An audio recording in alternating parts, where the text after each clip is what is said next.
CSR ಅನುದಾನದ ಅಡಿಯಲ್ಲಿ ನಿರ್ಮಿಸಲಾದ ದೇವಸುಗೂರ ಗ್ರಾಮದ 2ನೇ ಮುಖ್ಯ ರಸ್ತೆಯಿಂದ ಶ್ರೀ ಸುಗುರೇಶ್ವರ ದೇವಸ್ಥಾನದ ವರೆಗೆ ಸಿಸಿ ರಸ್ತೆ ವಿದ್ಯುತ್ ದೀಪಗಳ ವ್ಯವಸ್ಥೆಯನ್ನು ನಿರ್ಮಾಣ ಮಾಡಲಾಗಿದೆ.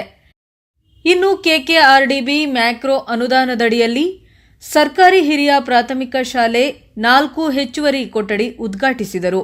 ಈ ಸಂದರ್ಭದಲ್ಲಿ ಊರಿನ ಹಿರಿಯ ಮುಖಂಡರುಗಳು, ಅಧಿಕಾರಿಗಳು, ಪೊಲೀಸ್ ಅಧಿಕಾರಿಗಳು, ಗ್ರಾಮ ಪಂಚಾಯತ್ ಅಧ್ಯಕ್ಷರು, ಸದಸ್ಯರುಗಳು, ಗ್ರಾಮಸ್ಥರು, ಭಕ್ತಾದಿಗಳು ಉಪಸ್ಥಿತರಿದ್ದರು. ವರದಿ ಗಾರಲದಿನ್ನಿ ವೀರನಗೌಡ, ಎನ್ಕೆಎಸ್ ಟಿವಿ.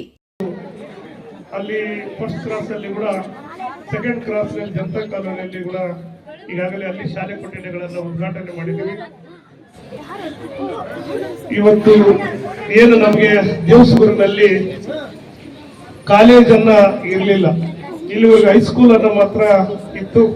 ಈಗ ಮೊನ್ನೆ ಕೆಪಿಎಸ್ಸಿ ಶಾಲೆಯನ್ನ ಇವತ್ತು ಶಾಂಕ್ಷನ್ ಮಾಡೋದ್ರ ಮುಖಾಂತರ ಇವತ್ತು ಕಾಲೇಜ್ ಕೂಡ ಇಲ್ಲಿ ಶಾಂಕ್ಷನ್ ಆಗಿದೆ ಅಂತ ಕೂಡ ಈ ಸಂದರ್ಭದಲ್ಲಿ ಬಹುದಿನಗಳಿಂದ ನಮ್ಮ ವಿದ್ಯಾರ್ಥಿನಿಯರಿಗೆ ಕಾಲೇಜುಗಳಿಗೆ ಹೋಗ್ಬೇಕಾದ್ರೆ ಬಹಳಷ್ಟು ಸಂಖ್ಯೆ ಮುಟುಕಾಗುವಂಥದ್ದು ಕೂಡ ನಾವು ನೋಡ್ತಾ ಇದ್ವಿ. ಯಾಕಂದ್ರೆ ಗ್ರಾಮೀಣ ಪ್ರದೇಶದ ಹೆಣ್ಣು ಮಕ್ಕಳು SSLCಗೆ ಅಲ್ಲಿಗೆ ಬಿಡಿಸುವಂಥದ್ದು ಕೂಡ ನಾವು ನೋಡ್ತಾ ಇದ್ವಿ. ಹಾಗಾಗಿ ಪ್ರಾಥಮಿಕ ಪೂರ್ವ ಕಾಲೇಜನ್ನ ನಮಗೆ ಫಸ್ಟ್ PUC ಮತ್ತು ಸೆಕೆಂಡ್ PUC ಕಾಲೇಜ್ ಅವಶ್ಯಕತೆ ಇತ್ತು.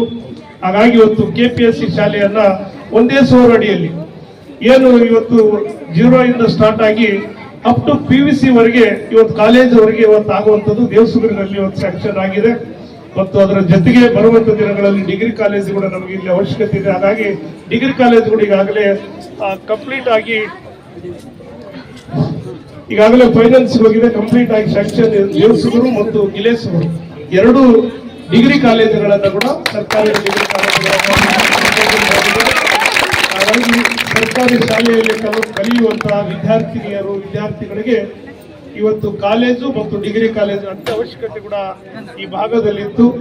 ಆ ನಿಟ್ಟಿನಲ್ಲಿ ಇವತ್ತು ಆ 2 ಸ್ಯಾಂಕ್ಷನ್ ಮಾಡೋದಕ್ಕೆ ಇವತ್ತು ಒತ್ತನ್ನು ಕೊಟ್ಟು ಇವತ್ತು ಮಾಡಿದ್ದೀವಿ. ಇವತ್ತು ನನ್ನ ವಿಧಾನಸಭಾ ಕ್ಷೇತ್ರದಲ್ಲಿ ಮೊನ್ನೆ 3 ಕಾಲೇಜುಗಳನ್ನ ಸ್ಯಾಂಕ್ಷನ್ ಆಗಿದೆ, 2 ಡಿಗ್ರಿ ಕಾಲೇಜು ಕೂಡ ಇನ್ನೊಂದು ಸ್ವಲ್ಪ ದಿನದಲ್ಲಿ ಈ ವರ್ಷಕ್ಕೆ ನಾವು ಪ್ರಾರಂಭ ಮಾಡುವಂತ ಕೆಲಸವನ್ನ ಮಾಡೋಣ ಅಂತ ಕೂಡ ಈ ಸಂದರ್ಭದಲ್ಲಿ ಹೇಳಿ, ನಮ್ಮ ಮಕ್ಕಳು ಏನ್ ಬಸ್ಸಿನ ಅನಾನುಕೂಲತೆಗಳು ತಾವು ಹೇಳ್ತಾ ಇದ್ದಾರೆ, ಖಂಡಿತವಾಗಿ ಈಗ ನಮ್ಮ ಅಧಿಕಾರಿಗಳು ಇಲ್ಲೇ ಬಂದಿದ್ದಾರೆ, ಡಿಪೋ ಮ್ಯಾನೇಜರ್ ಮತ್ತು DTO ಅವರು ಬಂದಿರ್ತಾರೆ. ಅದನ್ನ ಬಸ್ಸಿನ ಸೌಕರ್ಯ ಕೂಡ ಮಾತನಾಡಿ ಬಸ್ಸುಗಳ ಸೌಲಭ್ಯವನ್ನು ಕೊಡುವಂತ ಕೆಲಸವನ್ನ ಮಾಡೋಣ ಹೇಳಿ, ರಸ್ತೆಯನ್ನು ಉದ್ಘಾಟನೆ ಉತ್ತಮವಾದಂತಹ ರಸ್ತೆಯಾಗಿ ಇವತ್ತು ಸಾರ್ವಜನಿಕರಿಗೆ ತೊಂದರೆ ಆಗದ ರೀತಿಯಲ್ಲಿ ಇವತ್ತು ರಸ್ತೆ ಲೈಟಿಂಗ್ ವ್ಯವಸ್ಥೆಯನ್ನು ಮಾಡುವ ಜೊತೆಗೆ ಶಿಕ್ಷಣಕ್ಕೆ ಬೇಕಾದಂತಹ ಸೌಲಭ್ಯಗಳನ್ನ ವಿವಿಧ ಶಾಲೆ ಕೊಠಡಿಗಳನ್ನ ಕೊಡುವಂತ ಕೆಲಸವನ್ನ ಈ ಕ್ಷೇತ್ರದ ಶಾಸಕರಾಗಿ ನಾವು ಮಾಡಿದೀವಿ ಅಂತ ಕೂಡ ಈ ಸಂದರ್ಭದಲ್ಲಿ ಹೇಳಿ, ಇನ್ನು ಬಹಳಷ್ಟು ಬೇಡಿಕೆಗಳು, ಇನ್ನು 4 ಕೊಠಡಿಗಳು ಕೂಡ ತಾವು ಬೇಡಿಕೆಯನ್ನು ಕೊಟ್ಟಿದ್ರೆ ಖಂಡಿತವಾಗಿ ಬರುವಂತ ದಿನಗಳಲ್ಲಿ